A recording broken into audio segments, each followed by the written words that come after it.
आपके मन में क्षोभ नहीं आएगा। महाराज यही नहीं होता, अच्छी बात सुनकर हम भले अनसुना कर दें, पर बुरी बात सुन करके तो अनसुना नहीं कर पाते, बर्दाश्त ही नहीं होता। बर्दाश्त कर लोगे तो शांति होगी, और बर्दाश्त नहीं करोगे तो गड़बड़ होगी। आपसे मैं पूछना चाहता हूँ, भोजन करते हो, कोई कड़वी चीज आ जाती तो क्या करते हो? उसको गुटकते हो कि निगल देते हो? क्या करते हो? हाँ, कड़वी लौकी आ जाए तो अंदर गुटक जाते हो क्या? निगल देते, बाहर निकाल देते हो, उगल देते हो? निगलते नहीं, उगल देते हैं, क्योंकि मालूम है अगर इसको हमने गुटक लिया, निगल लिया, तो मामला गड़बड़ हो जाएगा। कड़वी लौकी तो फूड पॉइजन कर देती है। तो कड़वी लौकी क्या, जो भी कड़वी चीज होती है उसको हम एक्सेप्ट नहीं करते, उसको हम बाहर निकाल देते हैं। बस मैं आपसे केवल इतना ही कहना चाहता हूँ, जब आप कड़वी लौकी को अपने गले के नीचे उतारने को तैयार नहीं, या कड़वी वस्तु को अपने गले के नीचे उतारने को तैयार नहीं, तो किसी के कड़वे वचनों को अपने भीतर उतारने के लिए क्यों तत्पर होते हो? उसे उतारना बंद कर दो, सारा काम हो जाए। उसे नहीं उतारना, उसको अपने साथ जोड़ना ही नहीं, उसे एक्सेप्ट ही नहीं करना। मजा ही मजा। नजरअंदाज करना सीखिए। जिन बातों से मेरे मन में अशांति होती है, मुझे उन बातों को नजरअंदाज करना है। और नजरअंदाज करने का एक बड़ा अच्छा तरीका है हंसकर टालना। क्या? हंसकर टालना। एक बार ऐसा हुआ, एक अपार्टमेंट था, बहुत मजेदार प्रसंग याद आ गया। एक अपार्टमेंट था, बहुत बड़ा अपार्टमेंट था, अनेक फ्लैट थे, और उस अपार्टमेंट में एक फ्लैट ऐसा था जिसमें केवल एक नौ दंपति रहते थे, तीसरा कोई मेंबर नहीं था। लेकिन उनके फ्लैट के अंदर से जब भी आवाज आए तो केवल हंसने की आवाज आए। लोगों को बड़ा आश्चर्य हुआ, नया कपल है, लड़ाई झगड़े कभी तो होती होंगी, लेकिन चीखा चिल्ली की आवाज नहीं। जब आवाज आए तो केवल हंसी की आवाज आए। मामला क्या, एक दिन एक युवक से रहा नहीं गया, और उसने जाकर के उस कपल में से जो मेल था, पति से जाकर के पूछ लिया कि भैया क्या मामला है? तुम्हारे घर में जब भी आवाज आती है तो केवल हंसने की आवाज आती है, कोई लड़ाई झगड़ा नहीं होता है क्या? इसका राज क्या है? बोले क्या बताऊं, मेरी पत्नी बड़ी क्रोधी है। ध्यान से सुनना। उसने कहा क्या बताऊं, मेरी पत्नी बड़ी क्रोधी है। बोले पत्नी क्रोधी है तो हंसते क्यों? बोले यही तो राज की बात है। बोले इसमें राज क्या है? बोला मेरी पत्नी को जब गुस्सा आता है तो घर का सामान उठा उठाकर मुझ पर फेंकती है। ध्यान से सुनना। मेरी पत्नी को जब गुस्सा आता है तो घर का सामान उठा उठाकर मुझ पर फेंकती है। जब निशाना लग जाता है तो वो हंसती है, और चूक जाता है तो मैं हंसता हूं। निशाना लगे तो, और चूके तो हंसते रहो। अपना सकते हो आप? इसके लिए मादा चाहिए, तब जीवन का रस ले सकते। इसलिए नंबर 1 कठोरता, नंबर 2 क्रोध, नंबर 3 कुटिलता। अपने मन में कुटिलता हावी ना होने दें। कुटिलता का मतलब, कुटिलता का मतलब क्या होता है? मायाचारी, धोखेबाजी, छल, षड्यंत्र, प्रपंच, इनसे बचो। महाराज कुटिलता त्याग देंगे तो हमारा तो जीना ही मुश्किल हो जाएगा। हम लोग तो माया के ही अवतार हैं। मैं आपसे कहना चाहता हूं, आप सब जगह कुटिलता छोड़े, अति उत्तम बात है। लेकिन यदि ऐसा नहीं कर सकते तो कम से कम 3 के साथ कुटिलता न करने की दृष्टि अपना अंदर विकसित करो। सबसे पहला, माता पिता। अपने माँ बाप से कभी कुटिलता नहीं करेंगे। आजकल के बच्चे तो माँ बाप से ही सबसे ज्यादा कुटिलता करते हैं। आप किसी बच्चे या बच्ची की मोबाइल मांग लो और बिना मैसेज को मिटाए दे दे तो हमको बताना। या बच्चे उसमें ऐसे लॉक लगा के रखते हैं कि माँ बाप को पता नहीं लग सके। सबसे पहले वो माँ बाप को ही छिपाएंगे, यहीं से छिपाने की शुरुआत होती है। और बड़े होने के बाद वो माँ बाप से दूर हो जाते हैं। अपने माँ बाप को ही धोखा, अपने ही माता पिता का ही तिरस्कार, अपने ही माँ बाप का अपमान और अपने ही माँ बाप का असत्कार, ये बहुत बड़ा पाप है। शास्त्रकार कहते हैं तिन्नम उयारम दुप्पड़ियारम, 3 का उपकार दुष्प्रतिकार होता, उस उपकार को कभी चुकाया नहीं जा सकता। वो कौन? नंबर 1 माता पिता, नंबर 2 गुरु और नंबर 3 जीव का दाता। माता पिता जन्म देते हैं, जीव का दाता जीवन की व्यवस्था देते हैं और गुरु जीवन की दिशा देते हैं। माँ बाप के प्रति कभी कुटिलता ना अपनाएं। ऐसा तो कर सकते हैं? कर सकते हैं कि नहीं कर सकते हैं? तय करो, आज से एक दिशा लेंगे कि ये कुटिलता मैं अपने माता पिता के प्रति तो कभी नहीं होने दूंगा। नंबर 2 में गुरु के साथ कभी कुटिलता नहीं करूंगा, वहां साफ दिल होकर के जाऊंगा। लेकिन कभी कभी तो जब लोग आते हैं देखते हैं तो यहाँ भी आदमी के अंदर का रवैया कुछ और होता है। वो कुटिलता मनुष्य के जीवन को विकृत बना देती है।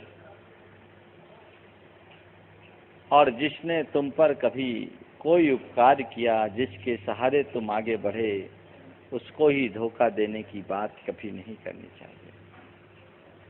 नंबर 4 कृपणता। कृपणता का मतलब हाँ क्या? कंजूसी। इसको छोड़े। कृपणता बहुत बुरी चीज है। मनुष्य में उदारता होनी चाहिए। उदारता किस क्षेत्र में? शरीर के क्षेत्र में, संपत्ति के क्षेत्र में, संबंधों के क्षेत्र में और समय के क्षेत्र में। अगर आप शरीर के क्षेत्र में उदार हैं तो आप कभी किसी की शारीरिक सेवा करने में नहीं चूकोगे। जितना बन सके शरीर से दूसरों की सेवा करो। लेकिन लोग बड़े कंजूस हैं। आज के समय में तो ऐसी मनोवृत्ति बढ़ते जा रही है कि किसी को कोई एक गिलास पानी के लिए पूछने को जल्दी से तैयार नहीं होता है। आपकी कृपणता, इस कृपणता से अपने आप को ऊपर उठाने की कोशिश कीजिए। आप अपना जहां तक बन सके दूसरों के प्रति जितना मैं शरीर का योगदान दे सकूं दूं, जितने में मुझे नुकसान ना हो। दिल्ली वाले प्रति वर्ष यहां आते हैं तीर्थ यात्रियों की सेवा के लिए। क्या भाव लेकर आते हैं? अभी तक तो कभी नाम भी नहीं रखते थे। बोले महाराज इस बार नाम रखना पड़ा क्योंकि बहुत सारे लोग हमारे नाम से चंदा लेने लगे।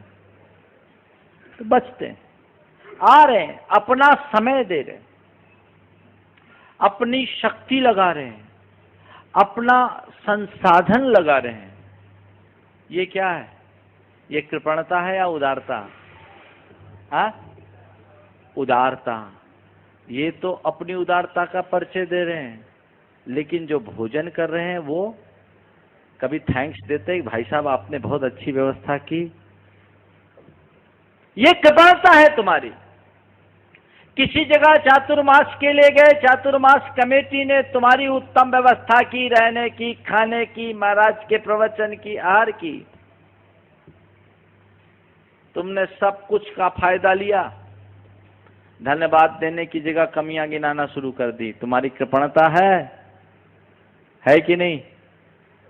कभी थैंक्स, जिसके निमित्त से तुमने इतना पुण्योपार्जन किया।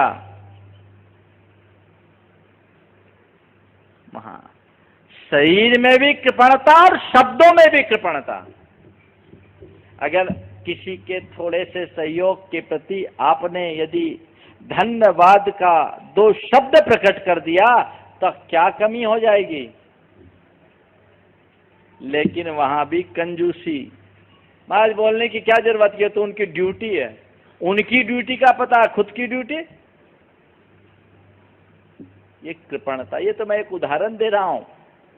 आप देखो कि मन कितना कंजूस है, बहुत कंजूस है। हर बात में कृपणता।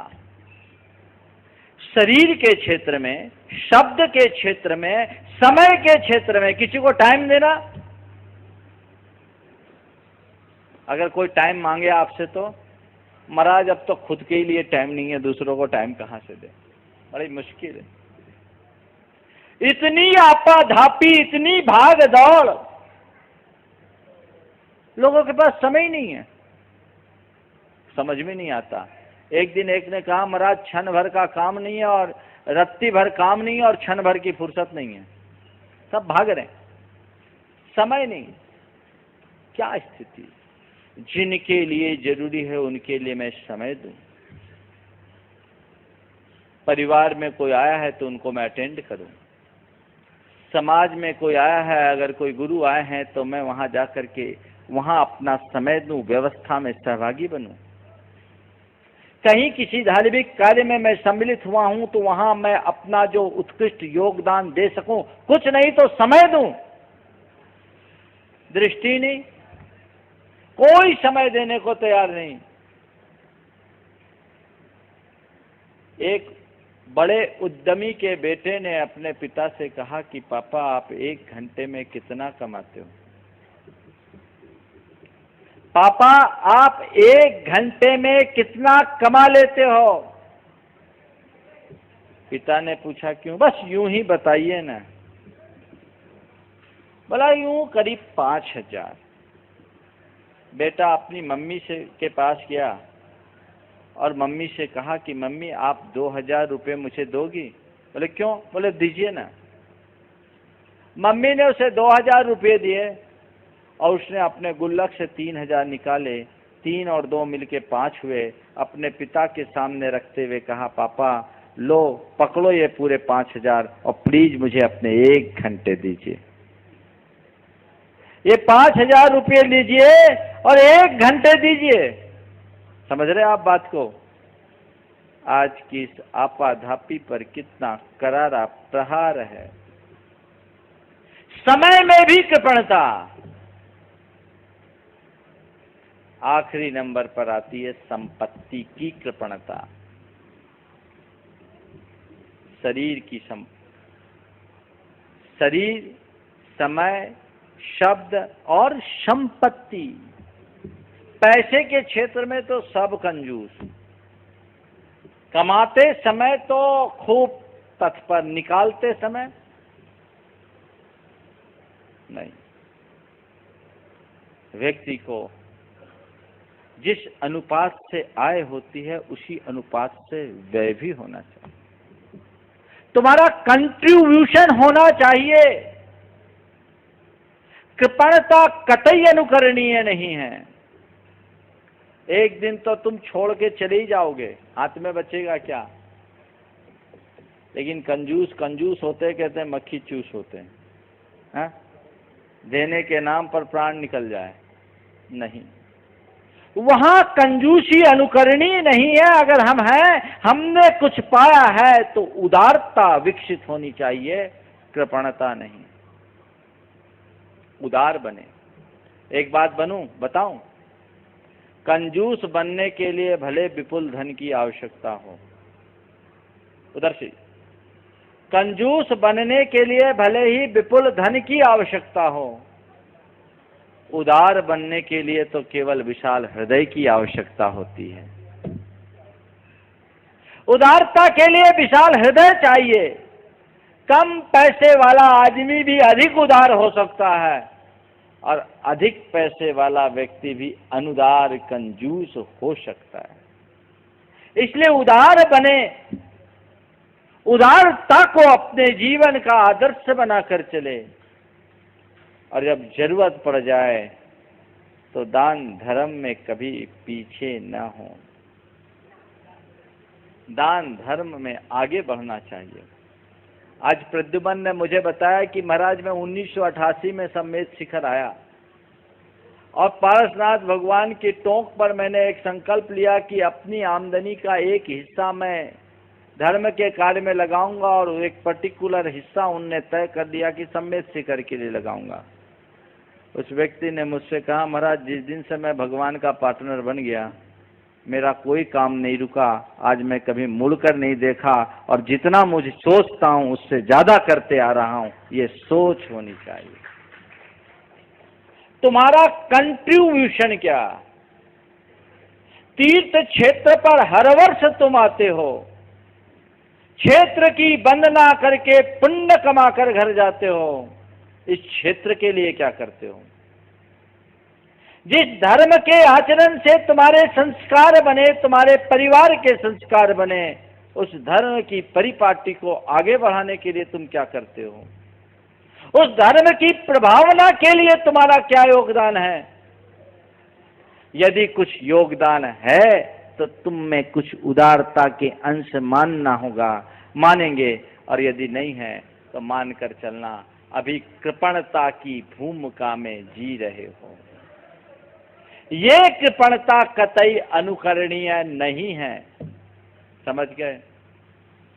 लेकिन कंजूस की हालत तो बड़ी अलग होती है।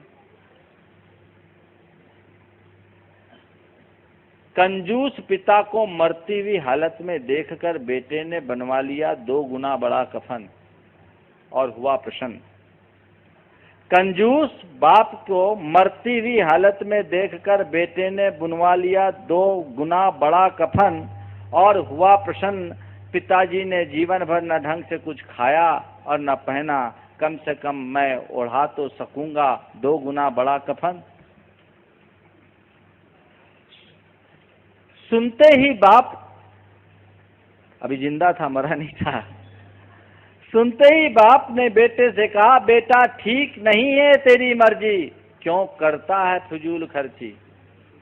बेटे ठीक नहीं है तेरी मर्जी, क्यों करता है फिजूल खर्ची? कपड़ा आखिर कपड़ा है, बेकार नहीं जाएगा, आधा मुझे उड़ा दे, आधा तेरे काम आ जाएगा। क्या करोगे? तय करो। कंजूस नहीं, उदार बने, उदारता को अपनाए। एक कंजूस आदमी था, जीवन में बहुत पैसा कमाया लेकिन एक दाना खाया नहीं। अक्सर वो उपवास रखता और पारना भी घर में नहीं करके जिस किसी के घर करता। कहता आज मेरा अष्टमी का उपवास है तो चतुर्दशी का, तो पंचमी का, तो एकादशी का मैं सोचता हूँ इसकी पारना का पुण्य आपको दिलवा दूं। तो जिस किसी के घर वो पारना करता। ऐसा आदमी जिसने जिंदगी भर केवल कमाया हो, खाया न हो, उसके घर धन तो अपार होगा ही। संयोग तो एक दिन उसके घर एक चोर घुसा और चोर को जिंदगी में पहली बार इतना माल मिला। तो चोर ने सोचा कि ये किसी पुण्योदय का परिणाम है, चलो और कुछ अच्छा कार्य कर दूं। तो अपनी इस मोटी कमाई को ख्याल में रखते हुए उसने एक बड़ी पंगद्दी पूरे गांव भर के लोगों को बुलाया। जब गांव भर के लोगों को बुलाया तो महानुभाव भी पहुंच गए। जैसे ही महानुभाव पहुंचे, मुंह में उनने कौर डाला और कौर क्लिक होकर बाहर आ गया। एकदम मुंह में कौर डाले, कौर बाहर। पहला कौर डाला, कौर बाहर। दूसरा कौर डाला, वो भी बाहर। और जब तीसरा कौर डाला, वो बाहर हुआ तो उठकर एकदम खड़ा हो गया और एकदम ऊंची आवाज में तमतमा कर बोला, बस पता लग गया, पता लग गया, पता लग गया। लोगों ने बोला क्या पता लग गया? बोले चोर पकड़ा गया।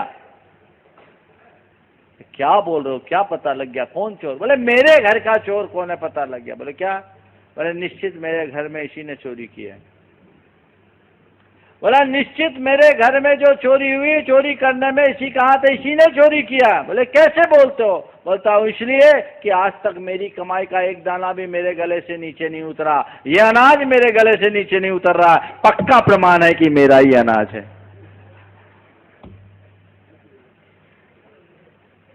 धन्य है, ये कृपणता किसी काम की नहीं।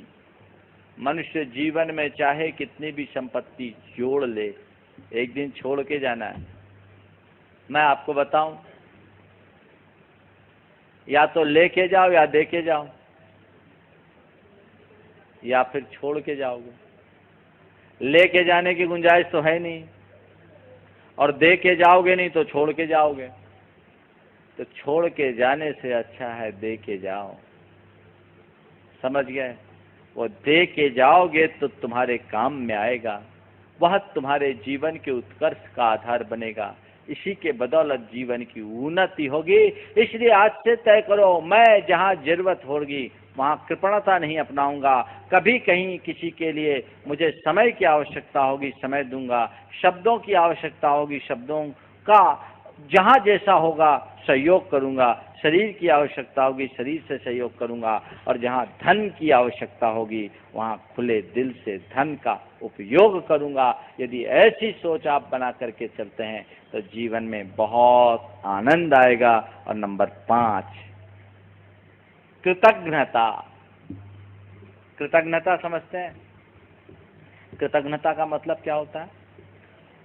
दूसरों के उपकार को भूल जाना कृतज्ञता कहलाती है। हम पर कभी किसी ने कोई उपकार किया तो जीवन भर मत भूलो। नीतिकार कहते हैं कि अवसर पर किया गया छोटा सा उपकार भी महान होता है। कोई व्यक्ति हम पर कोई उपकार करे तो उस उपकार को जीवन पर्यंत मत भूलो, आखिरी तक याद रखो कि आज जो मैं हूं उसके ही बदौलत है। कृतज्ञता को एक बहुत बड़ा पाप और कृतज्ञता को एक बहुत बड़ा गुण कहा गया है भारतीय संस्कृति में। कृतज्ञ होना यानी दूसरों के उपकारों का ऋणी बने रहना, और कृतज्ञ बनना यानी एहसान फरामोश हो जाना। आज एहसान फरामोशों की भरमार है। संत कहते हैं ऐसा व्यक्ति जीवन में कभी अपना उत्थान नहीं कर सकता। नीतिकार कहते हैं गोघ्ने चैव सुरापे च चौरे भग्न व्रते तथा निष्कृति विहिता सद्भि कृतज्ञे नास्ति निष्कृति। गाय की हत्या कर ले, शराब पी ले, चोरी कर ले, भग्न व्रत हो जाए, अपना व्रत खंडित कर ले, उस व्यक्ति का भी प्रायश्चित से उद्धार हो सकता है। लेकिन कृतज्ञे नास्ति निष्कृति। कृतज्ञ व्यक्ति के जीवन में कभी कोई प्रायश्चित नहीं।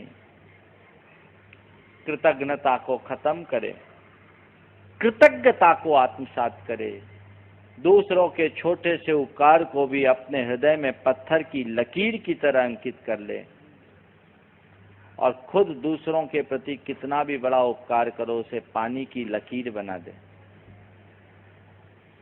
दूसरों के स्वयं के प्रति किए गए उपकार को पत्थर की लकीर की तरह हृदय में अंकित रखें, और स्वयं द्वारा दूसरों के प्रति कोई उपकार करे तो पानी की लकीर की तरह उसे भुला दें।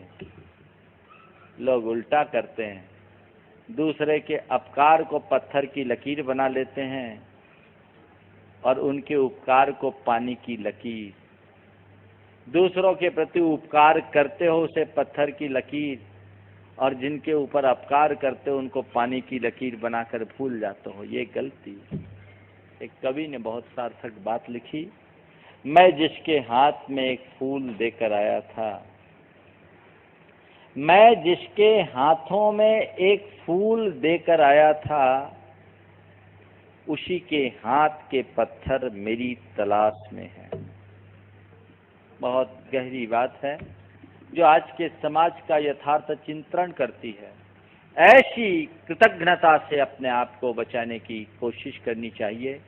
ये कृतज्ञता बहुत बुरी चीज है। सबके प्रति कृतज्ञ हो। सबसे पहले अपने माँ बाप के प्रति कृतज्ञ हो जिन्होंने तुम्हें जन्म दिया, जीवन दिया और जीवन की व्यवस्था दी। तुम्हारे शरीर का एक एक बूंद खून तुम्हारे माता पिता के कृपा का प्रसाद है। विचार करो, अगर तुम्हारी माँ ने तुम्हें 9 माह तक अपने पेट में नहीं रखा होता तो तुम्हारा क्या होता। यदि तुम्हारी माँ ने तुम्हें पेट से ही परलोक पहुंचा दिया होता तो तुम्हारा क्या होता? यदि तुम्हारी माँ ने तुम्हें जन्म देने के बाद किसी झाड़ी में फेंक दिया होता तो तुम्हारा क्या होता? यदि तुम्हारी माँ ने तुम्हें दूध नहीं पिलाया होता तो तुम्हारा क्या होता? यदि तुम्हारी माँ ने तुम्हें समय पर खाना नहीं खिलाया होता तो तुम्हारा क्या होता? और उस दिन छत से नीचे झांकते वक्त यदि पिता ने लपक कर तुम्हें अपनी ओर खींचा नहीं होता तो तुम्हारा क्या होता? सामने तेजी से आ रहे ट्रक को देखकर पिता ने तुम्हें अपनी ओर खींचा नहीं होता तो तुम्हारा क्या होता? याद करो बचपन से अब तक की उन तमाम बातों को जिनके बदौलत तुम आज यहाँ तक पहुँचे हो। उसके आगे अगर देखा जाए तो माता पिता के उपकार गिने नहीं जा सकते। नीतिकार कहते हैं कि समुद्र के जल को शाही और वन की लकड़ी को कलम और धरती को कागज बना दो तो भी माँ बाप के उपकारों को लिखा नहीं जा सकता। इस धरती के समस्त रजकण और समुद्र के सारे जलकण को भी एक कर दे तो माँ बाप के उपकारों को, ऋण को चुकाया नहीं जा सकता।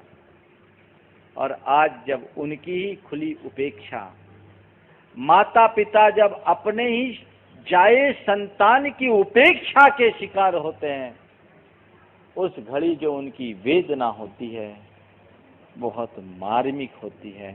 लेकिन क्या करे, ये बहुत बुरी स्थिति है। समय आप सबका काफ़ी हो गया है, इसलिए अभी ज़्यादा इस संदर्भ में बात मैं नहीं करना चाहता, लेकिन इतना ही कहना चाहता हूँ कि कृतज्ञता को अपने जीवन का आदर्श बनाएं। मेरी भावना की इन पंक्तियों को सदैव याद रखें। हूँ नहीं कृतज्ञ कभी मैं, द्रोह न मेरे पुर आवे।